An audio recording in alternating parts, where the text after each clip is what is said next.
Great. Well, thank you so much for Pleasure. taking the time. Talking about breaking out of the echo chamber. This industry speaks to itself a lot, but very rarely do they have external experts come and talk to them. They're not experts, but certainly external, but not expert. Anyway, so just to briefly describe myself, I run a company called CoTec, which is doing disruptive technology and waste treatments around the world, particularly in the US, and we're very excited about the ways in which we might recreate the mining model for the 21st century in a more innovative way. But to introduce Sir Martin, who... Stop. Yes. We just say Sarches, WPP, and S4, and we finish it. Yes. We get on with the session. The WPP was really taken from a shell company that was nothing to the biggest advertising market and marketing services company in the world. And when you left, it was worth about $20 billion, and it's been downhill ever since then. And now you're working away at S4. But so having spent decades really interacting with messaging with the world's largest corporations, we'd love to hear your advice as a master communicator how we can promote and message better in the sector. I mean, the sector is doing a bit better, but it's really limited to very strategic areas which Donald Trump is helping to raise the profile of. But the bulk materials continue to be value traps. They're limping along, and there's still a lot of anti-mining sentiment. So how can the sector change its image and narrative more generally, do you think? First of all, to say it's really difficult, given the nature of the industry, the processes, the history.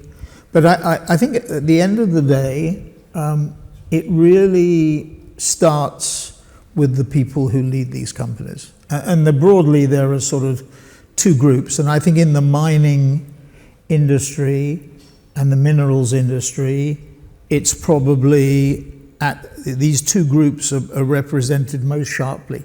You have the entrepreneurs, the innovators, and then you have the people who run companies where there is a separation between ownership and control.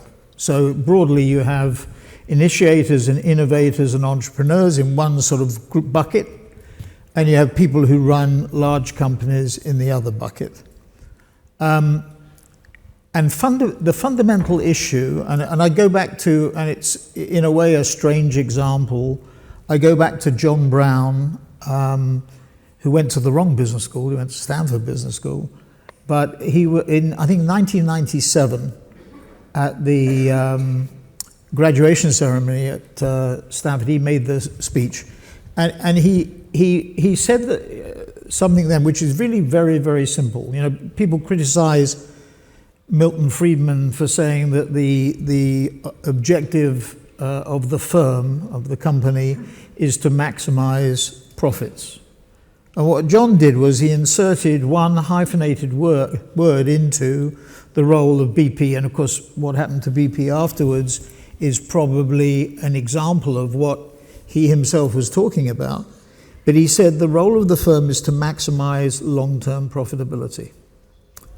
My own view, and you may think it's rather strange coming from me given what we do or what we try and do, my own view is there is too much fluff, too much talk, too much enlarging of what we're talking about in this session. Effectively, what it comes down to is one thing and one thing only, is the firm maximizing its profits over the long term. So if you're an oil company and your objective is to maximize your profits in the short term, you'll rip the oil out of the ground or offshore in the shortest possible time with the minimum investment at the minimum cost, and then you'll get out. If your role is to do it long term, of course you will be concerned about the impact of what you do on your employees, your people, on the community in which you operate and the communities in which you don't operate around the world. You'll be concerned about government relationship. So at the heart of all this, and we saw I only just saw the tail end of the last session, you have people who are running big companies and medium-sized companies and small companies, some exploration companies. It really depends on what the leaders of those companies, either that group of entrepreneurs that I mentioned, who put their capital at risk, or that other group that manage capital for others who put their capital at risk, what they fundamentally believe. If they believe that they're in the long-term profit maximization business, it all fits neatly into place. And I think a lot of what goes on is claptrap, frankly. You may, again, sound strange coming from me, is claptrap, because essentially it's about what the people who run the firm fundamentally believe. Now, there's another complication, and this, I think, is also really a fundamental point. We have become pretty much everywhere far too short-term. Private equity probably controls, I don't know what the number is, it's quite difficult to figure it out, but my guess is that private equity in one form or another controls about 10, 15, 20% of US GDP, and probably similar here. And of course its market share is increasing because the proportion of deals that it does, acquisitions, disposals, or everything else, is greater than 10, 15, or 20%, so it's improving its market share. What is the average hold period for a private equity firm? Probably around 5 years. What is the average length of tenure of a CEO of that second bucket that I mentioned, where there's a split between ownership and control? Probably 4 or 5 years, and probably getting shorter because of the volatility. And then I'd throw in a third dynamic, which is at work at the moment, which is the rise of populist governments. I mean, last night you saw what President Trump did, or yesterday, with the automobile companies reducing the fuel emission issues on the basis that it was too expensive for consumers to buy cars with the fuel emission standards that have been established under the Biden regime. So you've got a number of forces operating. I would argue venture capital as well. What's the first question that a venture capitalist asks when they make an investment? How do we exit? Not the first question, it's one of the first questions. So, and I would also argue that consumers have become much more short-term in terms of brand cycles and their attachment to brands. So you have to decide what it is you're in business for. Are you there for the long term, or are you there for the short term? And how are you going to implement that? Once you've made that decision, or once you've clarified that in your mind, everything falls into place. If you're short term, you're not going to do what we're here to talk about. If you're there for the long term, to build a company, an institution over a long period of time, the decisions you make are very different. Of course, if you want to attract good people, if you want to attract young people, if you want to have good relationships with your community, if you want to have good relationships with local government and central government and international government, you will do things a different way. So it really, Julian, comes down to what is it you're in business for. So we can go from there to what you can do if you're in that long-term bucket, and if you've made the decision that you want to be there for the long term. But if you're there for the short term, if you watch Landman on Netflix, right? Yeah. You get, actually, in a funny way, with Billy Bob Thornton, you get a little bit of the flavour of how many people in the room have watched Landman? Okay, so there's a few. So you get what I'm talking about in terms of an interesting modern example. But our sector, I mean, is, well, fundamentally long-term, because it takes a long time to develop and build a mine. There are some people who are only come in and out as CEOs, but that's not the image. You may want that to be the image, but that's not the image. The image.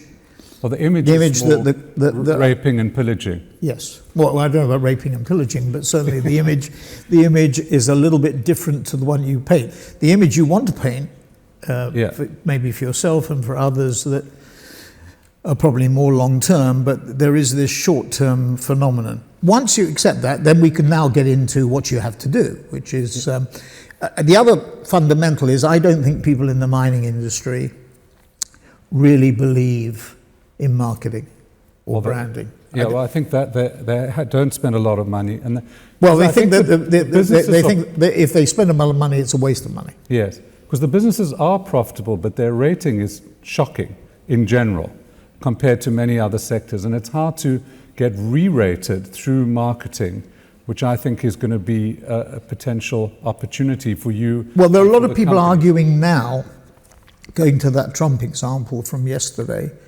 and other populist regimes, that if there was a meter, sort of a measurement meter of the need to do good at one end and the need to ignore good at the other end, that swingometer has moved. There is an argument, right, that given the Trump 2.0, and given the likelihood, in my view, you may disagree with this, that Trumpism in its forms will be maintained. It could be through J.D. Vance, it could be through Marco Rubio, it could be through Don Jr., it could be through Ivanka. Over time, that thinking will continue, that there is no need to move that swingometer to a more community-based model. Because there's no doubt, we see it in our business quite sharply over the last couple of years. Governments have shifted their view. Investors have shifted their view. You say that mining companies are not highly rated, true, but that concern about environment, doing good, and the like, has certainly shifted in the last couple of years. Yes. The attitude under Obama and Biden has become very different. And just to put it into perspective, remember the American economy is 28 trillion out of 106.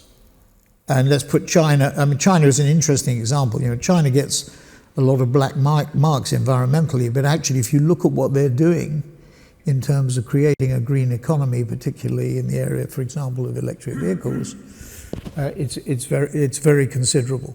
Yes. But America is a big bloc. It's, let's call it, a third of the world economy, and most global companies, or they have a higher proportion of global companies. So I could argue, let's say 50% of the world's corporate economy is really emanating from there. But there's an argument for saying, we don't have to do anything.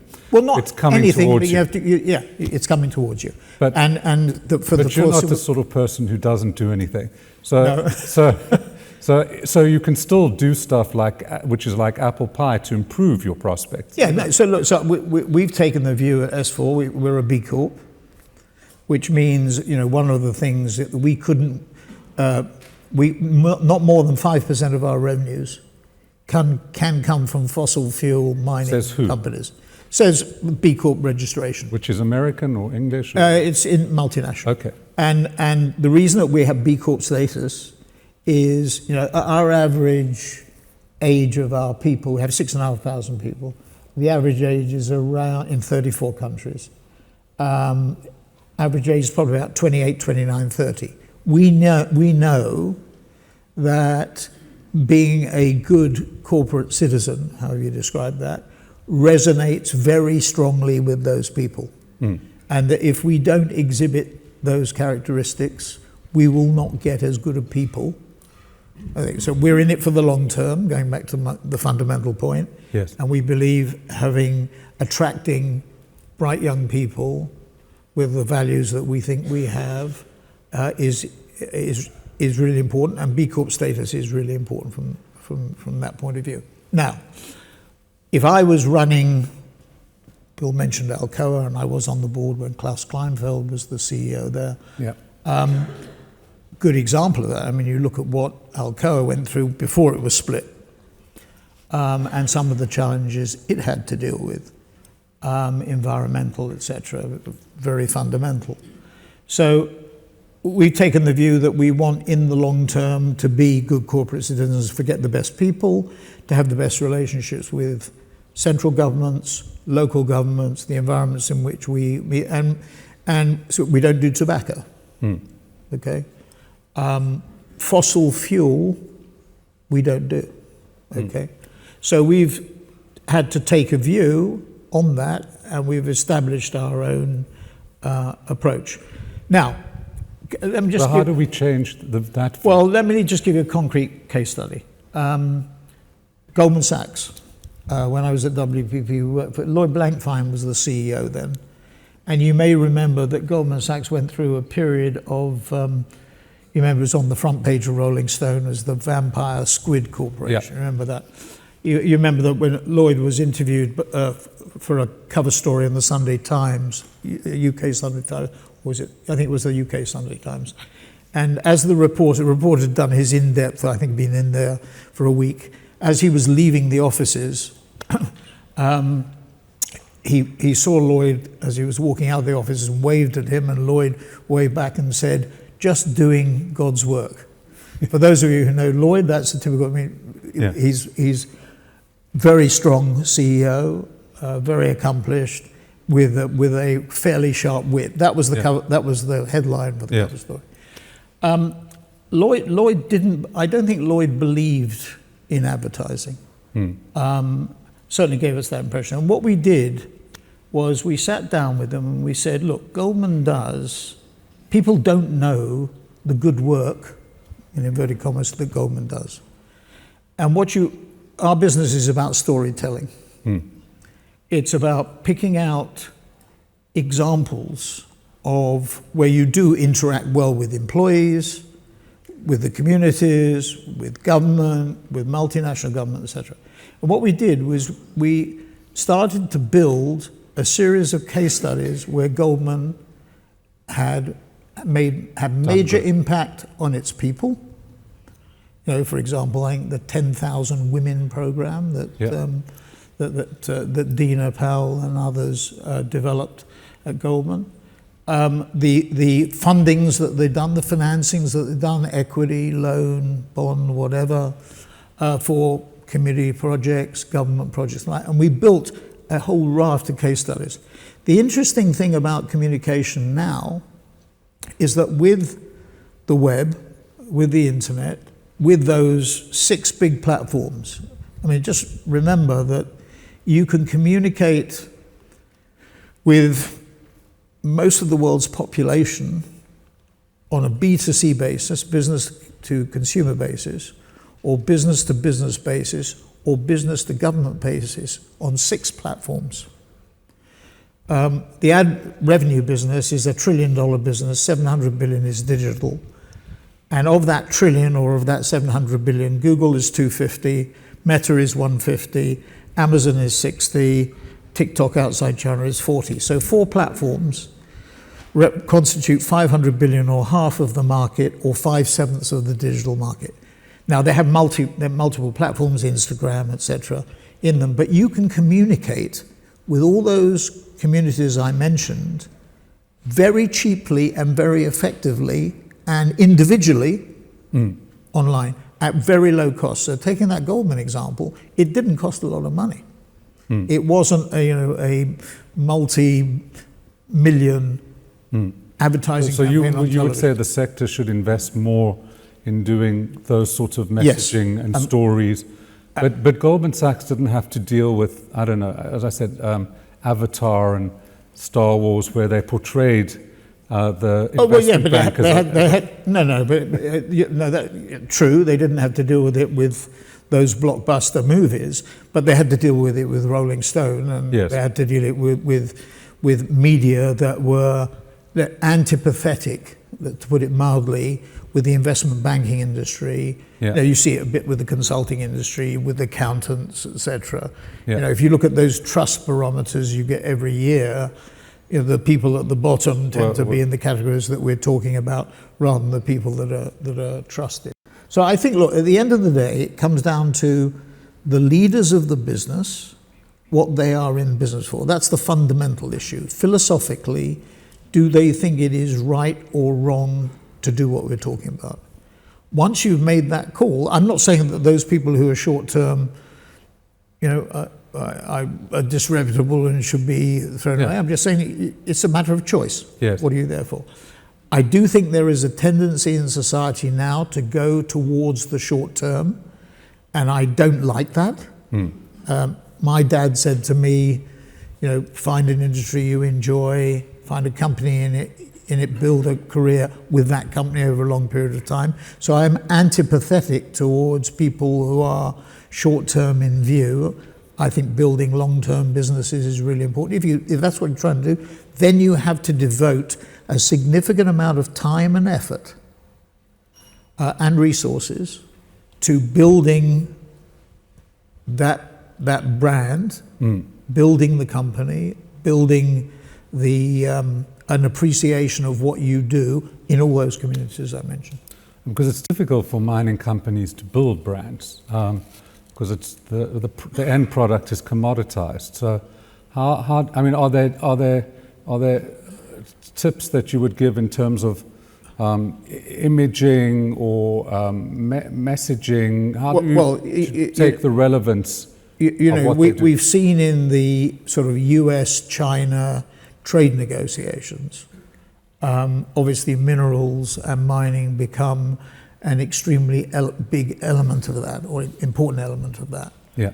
So to me, that's where the Chinese probably had an upper hand in that in the negotiation, and one of the reasons, if not the reason, that any final solution was delayed at least for the next 12 months. Yes. What does that tell you? It tells you that these rare earth minerals are critically important for some of the things that happen in our daily lives. Yes. So, you mentioned Elton John and gold, right?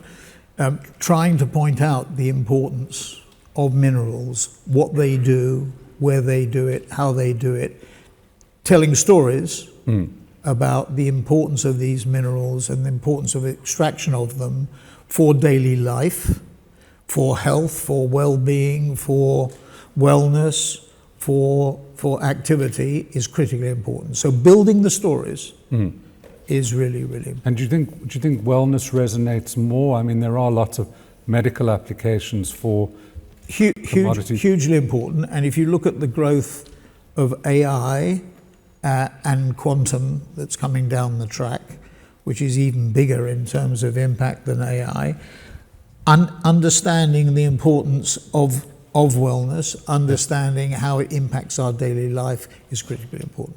Okay. Do we have time for any questions, Andrew? Or? I think we can take one question from the floor. Okay. So who would like to ask that question? There must be someone, otherwise I'm going to pick on someone. I'm going to go to this lady from Glencore because she's just the nearest. Thank you, Andrew. Thank you, Sir Martin. And it's a very important aspect that you're talking about, because the mining industry, we talk to ourselves. So my question to you would be, who should we, as in the mining industry, go in rooms with? Who should we show up to, and who should we talk to outside in the normal world that doesn't really know about us? Thank you. Do you want to add? You were also. We can take the two in one. Yep. Two for the price of one. Two for the price of one. Yes. I just wanted to ask you about the potential role of emphasizing innovation, new technologies, all the novel, advances that we have in anything from exploration with AI algorithms to rehabilitation that also, as you backfill, you also provide carbon storage solutions, etc. Would that help with public opinion, with attracting talent, and with attracting a different pool of investors? Yeah, things like circularity, carbon, etc., critically important. I touched on the AI, but if you think AI is important, it's going to be like a kids' tea party to the sort of development that we're going to see with compute power and quantum. If you ever get the chance to go and see the Google quantum laboratories in California, there's one in Santa Barbara, for example, you should do that, because it really is an eye-opener in terms of medical in particular, and health and wellness. So yes, I think emphasizing that the industry is using AI techniques, and ultimately quantum computing at scale is critically important. As to who you should reach, there is the day-to-day consumer. There is, you are a business-to-business industry, so there are the points, and actually the number of touch points is actually quite limited. I mean, if you think about who are the people that you deal with as an industry, who are your customers, it might be the Fortune 1000, or it's not going to be an infinite number, and you can reach those people, given modern marketing technologies, on an individualized basis at huge scale by deploying huge numbers of assets, AI-driven, or automated. And then, of course, there's government. So I would say there are those three buckets: consumers, or your customers, consumers in general, and government. And those are the three areas. And you can reach them.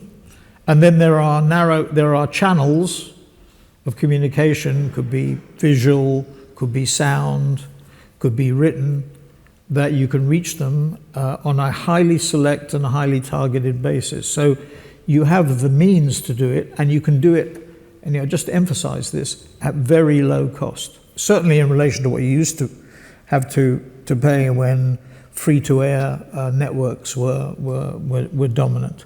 And the digital industry just underlined it's 700 billion out of the trillion of ad revenue, and it's growing at 10, 15, 20%, whereas free-to-air is declining at 5, 10, or 15%. Great. Thank you. Hope that helps. No, that was good. I think the message is we need to think differently, need to be more innovative, and look at different channels, because this sector does things very traditionally. At the end of the day, it's with you, Julian, in your business, it's whether you choose to take the path or not. And then those people who are CEOs or managers, custodians of companies for 5 years or so, have to make that choice too. Okay. Thank you. Thank you very much for inspiring.